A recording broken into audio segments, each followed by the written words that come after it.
Assalamualaikum warahmatullahi wabarakatuh. Waalaikumsalam warahmatullahi wabarakatuh. Apa kabar anak-anak Waalaikumsalam semuanya? warahmatullahi wabarakatuh. Apa kabar anak-anak? Baik, Bu. Alhamdulillah baik, nikmat ya. Alhamdulillah kita masih diberi kesehatan, kekuatan dan ridhonya Allah Subhanahu wa taala sehingga kita masih bertemu di SMK Negeri 7 Makassar. Dan tak lupa pula kita kirimkan salam dan selawat kepada Nabi Muhammad SAW yang telah menjadi suri teladan bagi kita semua di akhirat ini. Anakku sekalian, kedengaran suaranya Bunda? Kedengaran, Bu. Alhamdulillah. Sebelumnya barangkali kita masuk pada materi. Saya akan perkenalkan diri saya. Nama saya Bunda Masita, salah satu dosen Politeknik Negeri Ujung Pandang, program studi D4 atau S1 terapan, jurusan Administrasi Bisnis Politeknik Negeri Ujung Pandang. Saya menjadi dosen di sana, sekarang saya sudah tua ya, sudah 54 tahun umurnya Bunda. Saya menjadi dosen tahun 93 sampai sekarang. Tuh. Nah sekarang ini ada materi saya diberikan adalah etika komunikasi. Kita belajar dulu apa sih itu etika komunikasi dan apa pentingnya di dalam praktik kerja lapangan. Baik anakku sekalian yang saya sayangi, kita berbicara tentang etika. Ketika kita berbicara tentang etika adalah ilmu yang bicarakan mana yang baik, mana yang tidak baik. Mana yang tidak baik kita lakukan, mana yang baik kita lakukan. Misalnya, ini kita datang tidak disiplin, kita masuk kantor di tempat mana kita PKL tidak terlambat misalnya masuk, terus disuruh, terus kemudian ketemu teman-teman, ngobrol teman. Nah, etika itu bahwa yang baik itu yang tidak baik seperti itu. Ketika misalnya kita disiplin, kita menghargai, ketika misalnya tidak ada pekerjaan kita minta, Bu, apa yang perlu saya bantu, maka etika itu yang menilai baik. Nah, ketika etiket itu adalah tata krama, ada moral, sopan santun. Etiket itu etiket cara berbicara. Ketika kita bicara sama guru, sama orang pegawai yang ada di kantor, jangan sering kita memotong pembicaraan orang lain. Biarkan saja dulu tenang. Terus kemudian berpakaian rapi dan lain sebagainya. Jadi itu ya. Jadi di sini yang menilai adalah etika. Yang dinilai adalah etiket. Ketika kita masuk tadi terlambat, tidak disiplin, terus suka ribut, kumpul-kumpul teman-temannya, bicara, kemudian menelpon temannya dan sebagainya, maka etika itu yang menilai tidak baik, karena yang dinilai tadi etiket. Nah, terus kemudian ada namanya kode etik. Ini kode etik, misalnya ya, aturan. Sama juga tadi kan, kalau misalnya kita ada aturan jam sekian kita masuk webinar, nah itu terus ada aturan yang disepakati. Kalau sama orang tua, ya kita membutuhkan badan, terus kemudian kita permisi, kita cium tangan orang tua ketika kita meninggalkan rumah, minta izin, komunikasi yang baik, itu adalah kode etik, aturan yang disepakati. Nah, terus kemudian nanti ada juga kode etik, aturan-aturan yang disampaikan di PKL. Jangan dilanggar itu ya, jangan dilanggar. Terus kemudian kode aturan-aturan, misalnya diselesaikan ini. Ya, kalau misalnya kita tidak bisa menyelesaikan, sampaikan. Atau tidak mengerti, tanya Bu, kalau misalnya bagaimana caranya menyelesaikan ini. Jadi semua ada aturannya, aturan berbicara, atau itu ada aturan-aturan yang harus disepakati diterapkan di perusahaan, jangan dilanggar ya. Saya yakin ya SMK Negeri 7 Makassar sangat mencintai sekolahnya, jadi itu dijaga nama baiknya, dijaga nama baik pembimbing, guru, kepala sekolah semuanya itu. Jadi Di sekolah tentu ada aturan yang disepakati bersama. Ya, katakanlah misalnya masuk kantor nggak boleh pakai sendal, masuk kantor misalnya pakaian yang telah disesak itu harus rapi, tidak boleh baju kaos, tidak boleh macam-macam. Itu ada aturan. Apa yang dimaksud dengan etika profesi? Etika profesi itu harus selalu mengikat. Misalnya tadi akuntansi, ada kode etik, aturan akuntansi, perkantoran, terus RPL, perawatan sosial, itu semua, nah itu berprofesi itu melekat pada diri kita sendiri. Jadi misalnya etika yang menilai ketika ada pekerjaan yang kita langgar, maka kode etiknya itu ada yang mengatur, etika profesi itu ada keahlian yang melekat pada diri kita sendiri untuk menyelesaikan suatu pekerjaan. Jadi yang harus seperti ini ya, profesinya adalah perkantoran, ada yang profesinya akuntansi. Nah, kita kaitkan dengan etika. Nah, etika komunikasi ini, nah ini perlu sekali nih ya. Ya, nanti mudah-mudahan nanti ke depan kita akan ketemu. Kalau saya lihat mukanya orang, saya bisa tahu oh ini seperti ini ya, perbaiki ini. Komunikasi sangat dipentingkan, sangat perlu, sangat-sangat perlu. Ketika misalnya kita berbicara sama orang tua marah-marah, yang dulu dipotong, dengar dulu baik-baik. Kalau ada yang tidak sesuai, komunikasikan, bicarakan dengan baik. Nah, ini ada komunikasi pengertiannya ya, Nak. Berarti ada pesan dari komunikator yang memberi informasi. Ada penerima informasi. Jadi ketika mendengar informasi, misalnya, ini pekerjaannya tidak bagus. Nah, itu tidak boleh langsung kita percaya. Dengar dulu baik, apakah itu betul. Informasi itu benar. Ya, jadi kita harus analisa baik-baik. Jangan langsung gampang emosi, gampang gosip, padahal belum tentu. Jadi ini harus jelas siapa memberikan informasi, siapa yang menerima informasi. Ini nah ya, ada ketika kita berkomunikasi kita tahu dulu apa sih yang dimaksud dengan kantor. Kantor itu adalah tempat untuk menyelesaikan suatu pekerjaan, tempat Anda melaksanakan PKL, tempat Anda membantu mengelola keterangan informasi bersama pegawai yang ada di sana. Jadi harus tadi diterapkan itu etika, etiket, kode etik. Ya, jadi ada pegawai, ada administrasi, ada staf administrasi, ada Ananda sendiri. Kalau contohnya misalnya nak ya, kadang-kadang pernah juga kita terima di Politeknik untuk PKL. Misalnya mahasiswa itu, siswa itu disuruh, bisa nak bikin teh dulu ya, coba bikinkan dulu teh. Nah, kalaupun itu misalnya nak ya, bukan pekerjaannya, bukan itu yang diharapkan, tetapi dengan ikhlas, boleh, tetapi tidak mungkin itu terus ya.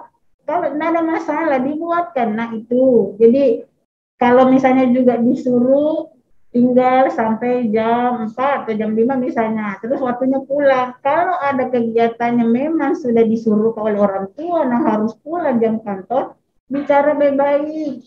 Bu, boleh enggak Bu saya izin? Apakah pekerjaan ini harus saya selesaikan? Kalau misalnya itu bertanya pegawai kenapa nak? Ya Bu, terlanjur ada ini janji saya sama orang tua. Ini jam sekian Bu, ini tidak boleh saya antar ke sini Bu. Boleh nggak besok pagi-pagi saya bantu Ibu? Disampaikan dengan baik. Ya, disampaikan, bicara, ini komunikasi. Nah, soft skill sangat dibutuhkan oleh industri. Ya, terutama tolong. Terus kemudian ada namanya tuh nak, komunikasi itu berbagai macam nak ya. Komunikasi vertikal, ada hubungan antara pimpinan dengan bawahan. Ada hubungan antara guru dengan ananda, ya, antara pembimbing dengan PKE atau pembimbing lapangan, itu nak diperbaiki tuh. Kalau kita melihat nanti terjadi masalah di perusahaan antara pimpinan dengan bawahan, jangan kita ikut campur nak, jangan kita komunikasikan kepada orang lain. Iya, lu kemarin tadi begini nih, kuliah itu tadi ada tamu cantik-cantik di pimpinan, jangan pacaran, jangan nak, jangan. Kadang-kadang Anda semua ini kita buta untuk melihat hal-hal yang tidak perlu kita pikirkan ya. Sulit untuk tidak mau mendengar yang hal yang itu bukan urusan kita. Jadi ini ada hubungan antara pimpinan dengan bawahan, jangan sampai nanti ditempatkan mendengar itu tidak usah nak dibicarakan. Kalau siapapun nanti yang bertanya bagaimana di sana ada masalah, yang Anda sampaikan itu ke guru juga nanti adalah, Bu, ada masalah gini, Bu. Perlu mungkin kita belajar begini, Bu. Saya sudah ada dasarnya, tapi saya kendala apa di sini. Nah, sehingga ada masukan untuk SMK itu. Masalah jelek-jelek tidak usah, nah kita cerita, tidak ada gunanya. Komunikasi horizontal ini antara karyawan dalam satu unit. Misalnya ini, nak, Anda ditempatkan bagian keuangan, Anda ditempatkan bagian administrasi, itu komunikasi horizontal itu artinya Anda komunikasi dengan unit itu sendiri, pegawai dengan unit itu sendiri, Anda juga dengan sesama temannya di situ, itu namanya horizontal. Ada juga komunikasi diagonal. Nah, ini perlu, nak. Ketika Ananda ini nanti ditempatkan di bagian keuangan, menyampaikan suatu informasi, disuruh bawa surat, disuruh mengetik, tapi di bagian administrasi atau bagian kepegawaian. Jadi itu tetap ada sikap, ya, tetap harus ada bersikap. Ibu, boleh saya lakukan ini saya disampaikan ini untuk menyelesaikan di akuntansi ini saya disampaikan oleh ibu ini, ya. Jadi nanti beradaptasi, ya, usahakan di mana ditempatkan nanti harus tahu nama yang ada ditempatkan itu. Jadi jangan ditanya misalnya, oh saya disuruh nama ini, yang kecil-kecil itu Bu, ibu sih, oh harus lah, ya, harus tahu namanya ibu. Ketika misalnya juga mau meninggalkan tempat PKL, izin, Bu, saya sudah pulang, Bu, makasih banyak, Bu, besok lagi. Jangan ada pernah industri mengatakan, saya tidak mau lagi mahasiswa atau siswa itu mendapatkan tempat meja kosong, ya, meja kosong artinya itu siswa atau mahasiswa itu kadang-kadang tidak punya inisiatif. Kalau misalnya dilihat orang sibuk, tanya kepada Pak Bu, ada yang perlu saya bantu, Bu? Jangan sungkan-sungkan, Bu, suruh saja saya, Bu, saya ingin belajar di sini.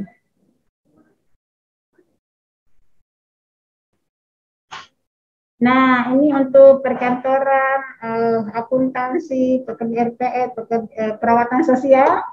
Kita berbicara tentang tata usaha, baik perkantoran, semua jurusan. Nah, harus memahami juga ini yang terjadi di perusahaan. Kalau kita berbicara tentang tata usaha, untuk di administrasi, ya, ada namanya keterhubungan dengan komunikasi. Itu ada, saya singkat biasa 6M, menghimpun. Ingat, kita harus selalu menghimpun informasi. Ketika Anda PKL di tempat kerja, Anda harus selalu siap dengan buku catatan. Buku catatan dengan pulpen, ya. Himpun semua informasi, jangan sampai dilupa. Kalau ada yang disuruhkan bikin schedule, nak, saya pikir sudah jadi di sekolah, bikin schedule. Menghimpun, ya.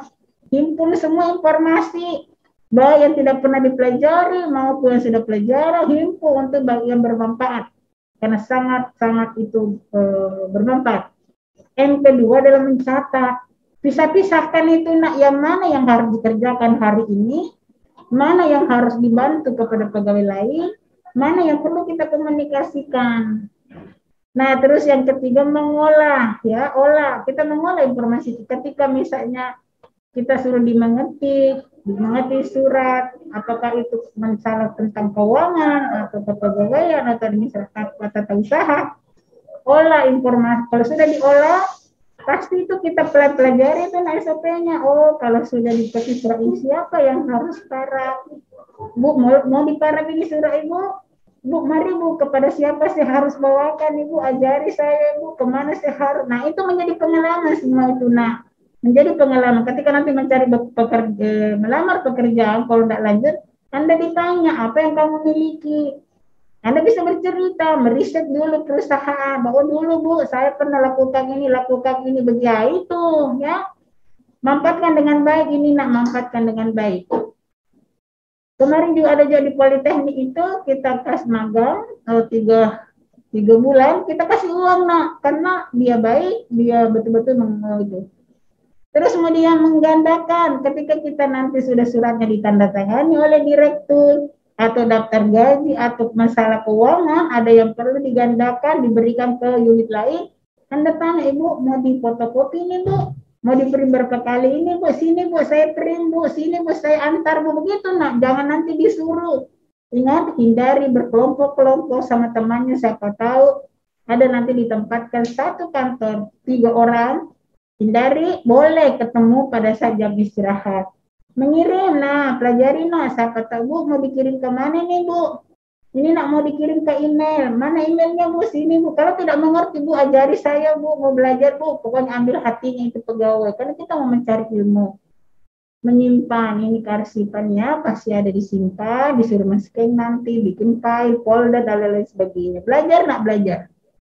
Nah, ketika misalnya ini nak ya, ada apa sih tujuannya etika komunikasi kantor? Ini membantu seseorang atau kelompok untuk bertindak secara bebas tetapi dapat dipertanggungjawabkan.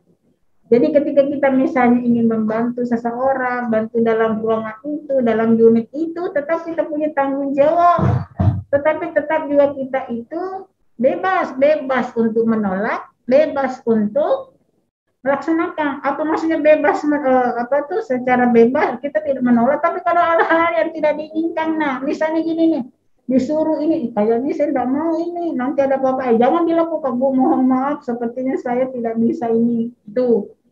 Siapa tahu ada juga kemarin yang PKL itu mahasiswanya disuruh bagian keuangan, Bu, saya tidak bisa Bu, itu bagian keuangan Bu, ada 100 juta biasa Bu satu hari, itu saya, oh ini resiko. Nah saya datangi ke tempat PKL-nya, saya sampaikan, Ibu jangan diberikan ini Bu, kasihan, nanti ada masalah Bu, dia tidak bisa ganti.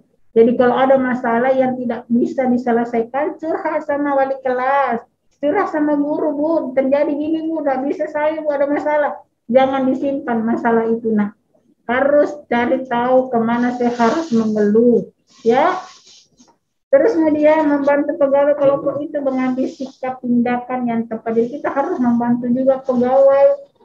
Misalnya pegawai mengatakan, nak bisa ketik ini, nak tolong diketikkan ini, nak. Atau misalnya di akuntansi ya, misalnya ini diinput di Excel ini, nak. Tapi saya mau pulang dulu, bantulah nak mengambil tindakan itu. Jadi di sini harus selalu kita membantu. Menciptakan saling menghormati dan menghargai, walaupun ada sesuatu nanti kita tidak senang, kita ingin menolak, tetapi sampaikanlah dengan baik. Sampaikan, anggaplah semua yang pegawai-pegawai yang ada di situ adalah bundamu, adalah kakakmu, tantamu, itu anggaplah keluarga semua. Nah, jadi tapi jangan disalahgunakan bahwa seenaknya buka HP, seenaknya juga keluar masuk, jangan gitu ya. Karena kita semua juga di perusahaan itu menjadi penilai. Oh anak ini bagus. Siapa tahu juga nanti ya ada industri yang kamu temani di tempat kerja itu kenal baik. Kita ketemu, ada yang menyampaikan, oh ada itu anak SMK Negeri 7 Makassar. Bagus, sopan, pintar. Sholatnya bagus, tepat waktu. Pasti saya bilang mana? Nah, saya telepon ke kepala sekolah, Pak, ada nama ini, tolong dikirimi ke Politeknik untuk bebas tes. Bisa saja, nah tidak ada tidak bisa kalau Allah berkehendak ya. Tuh, penerapan sikap asertif, nah percaya diri. Apa sih yang masih dengan percaya diri? Nah, kalau mungkin Ananda mau nonton di YouTube saya itu banyak sekali nak membangun percaya diri, sikap asertif. Nah ini cara berpakaian, nak kita cara berpakaian ya. Ada namanya, saya selalu mengatakan ini serasi ya. Berarti sesuai tempat, sesuai disampaikan oleh tempat PKL ya. Kalau misalnya dia mengatakan sebaiknya Anda menggunakan masker, ikuti protokol kesehatan, jangan dilanggar itu nak ya, jangan dilanggar. Jangan seenaknya Anda mengatakan saya masih muda, ini ketemu temanku, itu orang lain yang menilai ini sesuai tempat. Misalnya jangan gunakan kaos-kaos oblong sesuai apa yang disampaikan oleh penerapan kerja di berpakaian di tempat PKL. Ingatlah harus rapi, jangan sampai pada saat datang rapi. Siang sudah tidak rapi ya, rapi pakaian, rapi pekerjaan.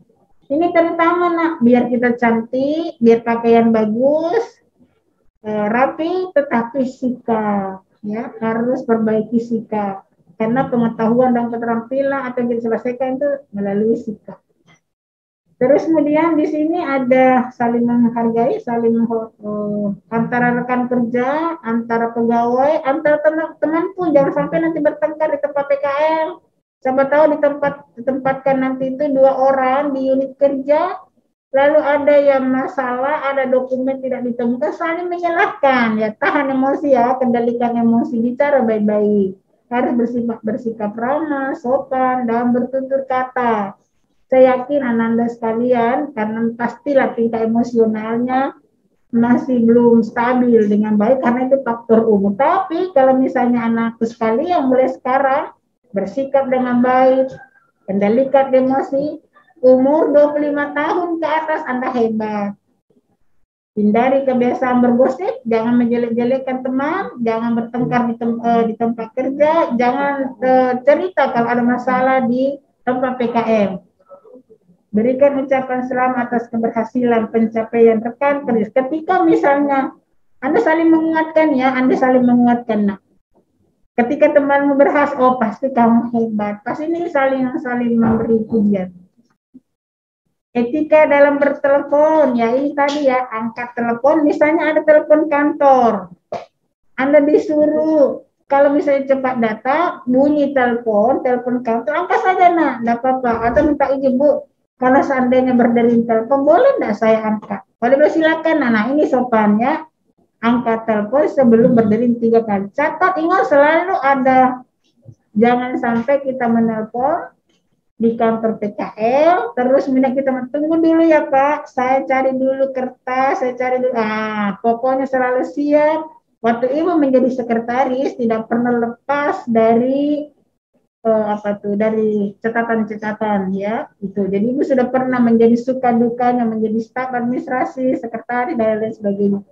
Menjawab singkat, tanyakan yang pertama, misalnya nih yang menelpon, saya sekretaris, ditelepon misalnya 1, 2, 3, 4, 5 saya angkat, saya pasti bilang dengan Mas Sita, sekretaris PT Iskandar Muda. Nah, dengar dulu ya, ada perlu saya bantu? Nah, dengar baik-baik, jangan kita yang menelpon, kita yang menjawab. Nah, tunggu dulu dari sana, siapa tahu salah sambung. Ya, tuh. Ya, untuk anakku sekalian ya. Jadi ini tanyakan nama yang menelpon boleh. Ini yang yang terpenting ini nih. Saya sudah melakukan uji kompetensi tahun 2005 sampai sekarang, selalu grogi dengan pendengaran telepon. Padahal anak kecil juga sudah bisa menelpon. Kenapa? Karena dia tidak yakin, kita kadang-kadang tidak yakin terhadap diri kita sendiri. Ya ini, kalau itu ya tanyakan, jangan sampai ini terlupakan. Ya, tanyakan nama yang menelpon dengan Bapak siapa, dengan Ibu siapa, saya bicara Ibu. Nah ini, kode bilang dengan Bu Ani. Kalau misalnya mau bicara dengan siapa di situ Bu, mohon maaf, Bu ini belum datang. Ada nomor, nah Bu masih ada nomor yang saya bisa hubungi selain ini Bu. Ini aja. Nah ingat, catatan disampaikan nanti kepada Ibu itu nak semua akan terekam nanti. Nah ini disiplin, harus disiplin ya Nak ya, disiplin. Kita harus disiplin mentaati peraturan kedisiplinan di perusahaan. Ingat, jangan sampai kita diberi sanksi yang diberikan di sini, katakanlah misalnya sanksi nilai. Kita diberi nilai jelek oleh perusahaan karena kita tidak disiplin tepat waktu masuk, istirahat, dan pulang. Itu ya. Terus kemudian mematuhi hadir tepat di tempat kerja dengan tepat waktu, saat masuk beristirahat dan pulang, patuh terhadap peraturan, berkomunikasi dan loyal pada perusahaan atau instansi di mana kita melakukan kerja di tempat PKM. Etika, nah ini kita masuk pada etika pelaksanaan kerja lapangan atau PKM. Apa sih manfaat praktek kerja lapangan? Apa manfaat ini? Sangat bermanfaat. Kita menerima pengalaman ya. Terus kemudian ada pengakuan, mendapatkan pengakuan dari penghargaan terhadap pengalaman untuk menunjukkan integritas. Jadi ada pengakuan ketika misalnya kita bekerja dengan baik, mungkin kita tidak terlalu pintar, tapi kita sopan, kita santun, kita diberi pengakuan oleh tempat PKM, disampaikan kepada guru, disampaikan kepada SMK Negeri 7 Makassar bahwa anak ini bagus sekali Bu, dia itu sopan, dia tidak pernah mengeluh, dia disiplin, memberikan selalu hal-hal yang positif kepada perusahaan. Kualitas, menghasilkan tenaga kerja berkualitas, menghasilkan nanti kita sebagai PKL mendapatkan pengakuan tadi. Etika pelaksanaan praktek kerja lapangan, apa sih etika? Kita tadi sudah belajar tentang etika, kode etik. Nah, bagaimana etika pelaksanaan PKL ketika kita berada di tempat kerja? Yang pertama adalah mematuhi aturan. Lagi-lagi aturan perusahaan atau instansi dengan baik. Bekerja dan berusaha memberikan hasil yang terbaik, ya. Jangan pernah berpikir, aduh saya nanti kalau PKL tidak ada yang saya bisa kerjakan, tidak ada yang saya bisa lakukan, dan pasti ada yang bisa lakukan. Yang penting tadi kalau disuruh tanya baik-baik, Bu, mau diapain Bu, mau diketik bagaimana Bu, Bu saya sudah ketik Bu, apakah sudah bagus ini Bu. Nah, mintalah selalu pekerjaan. Menghormati orang lain tanpa membedakan suku, agama, ras. Ini jangan sampai ada pegawai di situ tidak mengerti bahasa Indonesia, tidak mengerti mengerti bahasa Bugis, tidak mengerti bahasa Makassar. Kita ketemu sesama PKL, sesama itu jangan pernah kita berbicara yang orang lain tidak mengerti. Bisa saja orang lain tersinggung, ya. Tuh. Terus kemudian menyelesaikan tugas dengan benar, rapi dan tepat. Ingat kalau diberikan meja tempat untuk nanti di situ berkantor, bertempat PKL, ada mejanya sendiri, usahakan rapi. Pikirkan apa yang perlu dikerjakan lagi besok, ya. Apa yang perlu. Jadi apa yang menjadi masalah, apa yang menjadi harus ditindaklanjuti. Ya. Tidak diperkenalkan meninggalkan lokasi. Jadi jangan sampai waktu kantor, waktu masih PKL, Anda tinggalkan kantor karena Anda janjian sama temannya di tempat lain. Nah, jangan sampai. Pernah ada satu terjadi dari salah satu SMK yang ada di Selatan, di Politeknik itu. Nah, terus kemudian dia izin PKL tapi tidak pernah sampai di Politeknik. Kita hubungi gurunya, kita hubungi orang tuanya, katanya dia ada izin ke situ. Nah, ini sehingga kita takut kalau ada hal yang tidak bagus, jadinya kita berhentikan. Bersikap jujur ya jujur. Kalau misalnya ada hal, pernah saya juga di jurusan administrasi bisnis itu pernah tertinggal dompet, pernah tertinggal handphone. Itu yang diterima sekarang itu yang di Politeknik, Ibu, ini ada handphone, kemarin tertinggal Ibu, dia kasih masuk di WA, ya. Ini ada handphone Bu tertinggal di sini, ini siapa yang menang? Ini seperti ini nak. Nih, bersikap jujur, disiplin, santun, ya, menjaga etos kerja, etika, menjaga kerahasiaan informasi perusahaan tempat PKL. Jangan sampai ada sesuatu yang terjadi, misalnya akuntansi, ya. Ini orang akuntansi ditempatkan bagian auditing, terus diperiksa, terjadi apa-apa yang ada penyelewengan, tidak usah naik campur itu. Tidak usah Anda mengatakan, saya tidak ngerti Pak, memang saya ditempatkan di tempat itu, tapi saya tidak tahu, karena Anda tidak mengerti, nanti tidak lanjutnya ke depan, jadi tidak usahlah memberi informasi. Kalau ditanya apa yang kamu kerjakan, saya cuma mengerti ini, saya cuma melakukan ini, tapi masalahnya saya tidak ngerti Pak, mungkin lebih bagus ditempatkan kepada kepala ini, ya. Menjaga nama baik alma mater sekolah, alma mater kakak kelasnya sudah berhasil, yang menjadi alumni, jangan sampai gara-gara kita tercoreng nama alumni karena tetap kita kenal adalah asal sekolah kita sendiri. Ini yang harus kita jaga baik-baik, nak. Mau bertanya, Bu. Iya, bertanya silakan anak yang gagah. Siapa? Nyalakan mikrofonnya, nak. Ariel ya. Bill Elim, Bu. Oh, sorry ya, silakan Elim. Ya. Silakan. Perkenalkan, nama saya Bill Elim dari jurusan RPL. Saya ingin bertanya, bagaimana kalau misalnya kita sudah bertanya begitu, misal ada pekerjaan yang kita disuruh, tapi kita tidak tahu caranya, jadi kita bertanya begitu. Bagaimana cara lakukan ini? Terus dijelaskan, tapi kayak masih tetap tidak paham begitu. Terus kalau mau bertanya 2 kali jadi malu begitu, Bu. Bagaimana kira-kira solusinya itu, Bu? Terima kasih, Bu. Ya, makasih Elim.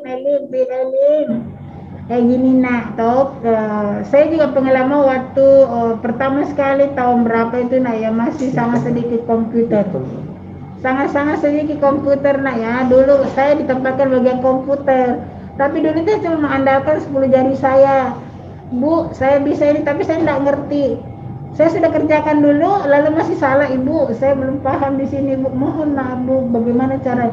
Yang penting tadi itu, nah cara kita sopan, ya sopan. Ya mau diapa memang kalau kita tidak mengerti.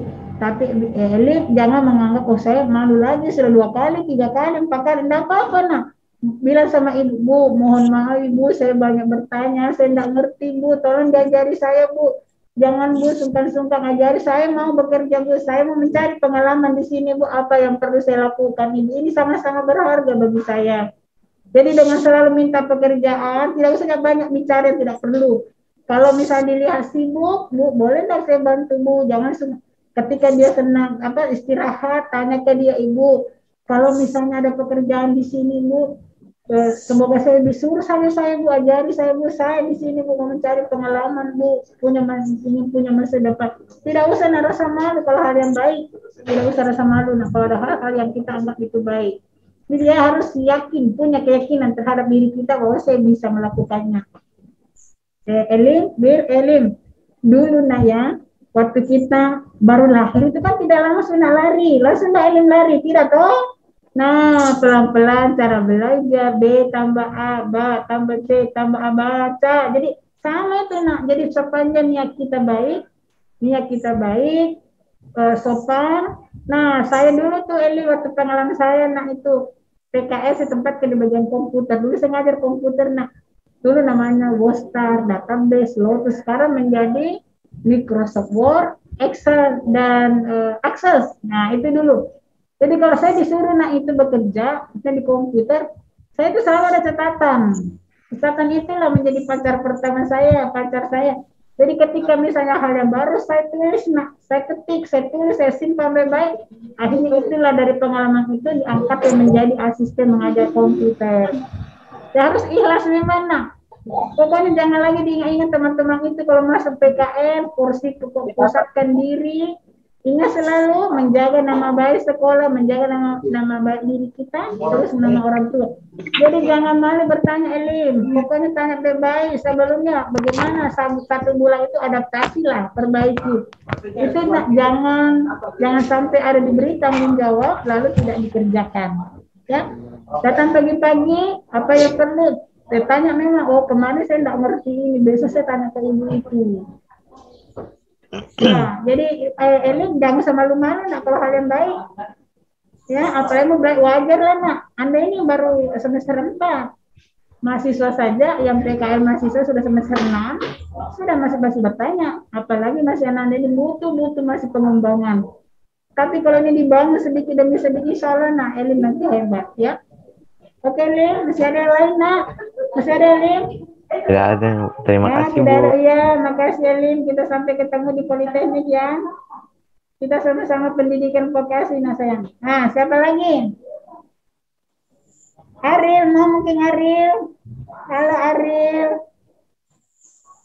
Atau Dila, sudah ada pertanyaannya Dila? Ibu, saya mau bertanya.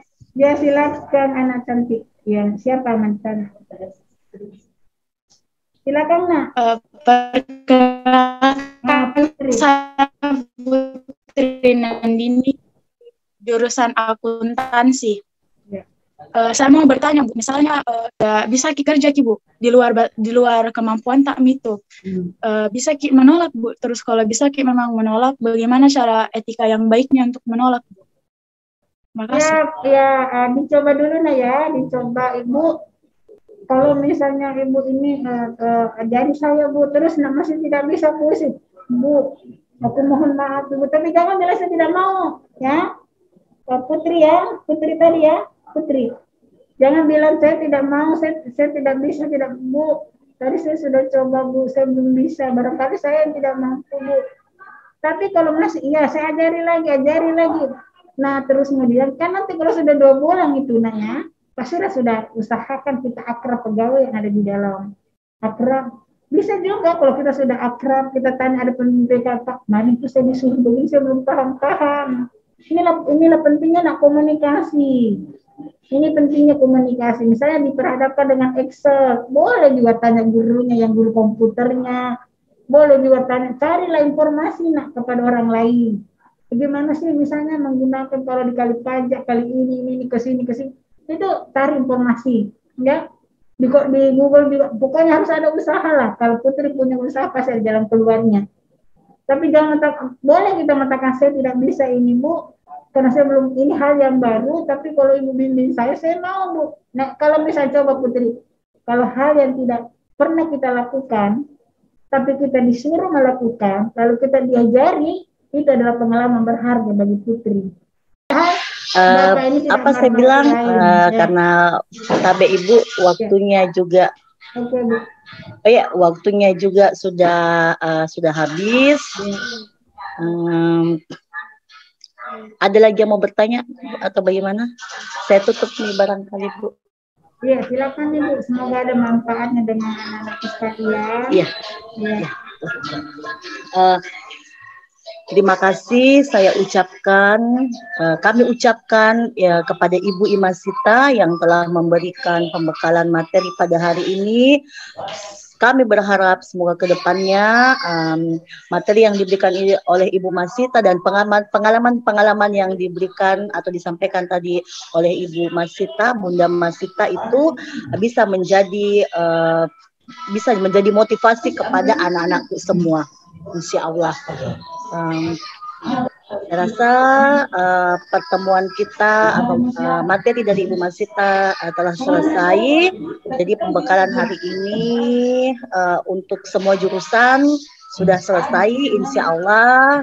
Nanti saya konfirmasi untuk jurusan akuntansi apakah nanti mau masuk atau tidak, ya. Demikianlah pertemuan kita hari ini. Sekali lagi saya ucapkan terima kasih banyak kepada Ibu Masita dan kepada anak-anakku semua yang telah bergabung, yang telah mengikuti Zoom pembekalan hari ini. Wabillahi taufiq wal hidayah. Wassalamualaikum warahmatullahi wabarakatuh dan selamat pagi. Waalaikumsalam warahmatullahi wabarakatuh. Warahmatullahi wabarakatuh. Selamat pagi Bu. Banyak Bu. Terima kasih Bu. Terima kasih banyak Bu. Sekolah SMK 7 telah memberikan kesempatan silaturahim kepada anak kami. Terima kasih atas perhatiannya. Assalamualaikum warahmatullahi wabarakatuh. Waalaikumsalam warahmatullahi wabarakatuh.